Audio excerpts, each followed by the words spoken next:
আসসালামু মেসি অবশেষে হামজা, সামির সোম, ফাহমুদুল ইসলামের পারফরমেন্স নিয়ে কথা বলেন।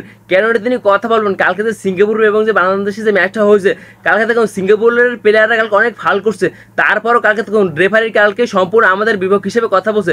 কালকে দেখুন 52 মিনিটে ভাই একটা ফাউল করছে সিঙ্গাপুরের প্লেয়ার ভাই, সেটা ভাই ইজি ফাউল, সেই ভাই ফাউলের ভাই কল না দিয়ে তিনি ভাই খেলা চালিয়ে যেতে বলছে রেফারি।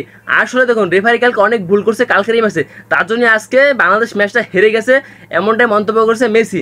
মেসি ভাই আরেকটা কথা বলছে, হামজা ভাই কালকে যেভাবে খেলছে, তিনি যদি ভাই আরও যদি সুযোগ পায় তিনি তার সম্পূর্ণ খেলাটা দেবে বাংলাদেশে। আর দেখুন সামির সোম কালকে বাংলাদেশ মাটিতে খেলতে নেমে অনেক একটু অস্বস্তি বোধ করছে, তারপর কালকে তিনি তাই সম্পূর্ণ খেলাটা দিচ্ছে।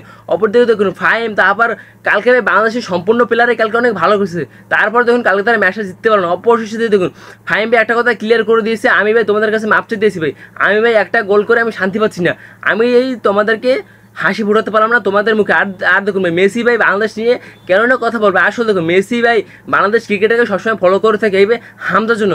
কেন তিনি ফলো করবেন? দেখুন বাংলাদেশ ফুটবলটা এখন যে জনপ্রিয় হয়ে উঠেছে ভাই, এখন এই বাংলাদেশ ফুটবলটা সবাই দেখে। দেখুন কালকে দেখুন ভাই স্টেডিয়ামের মাঠে ভাই কোনায় কোনায় ছড়িয়ে পড়ছে এত দর্শক ভাই, বাংলাদেশের ইতিহাসে এত দর্শক কেউ কখনো দেখেনি। শুধু দেখুন ফুটবলে ভাই এত দর্শক হবে আমিও ভাই ভাবতে নেই। আর দেখুন কালকে ভাই রেফারির জন্য আমরা কালকে ম্যাচটা হেরে গেছি। মেসি ওই কথা বলেছে ভাই একেবারে বেফিং এসে ভাই।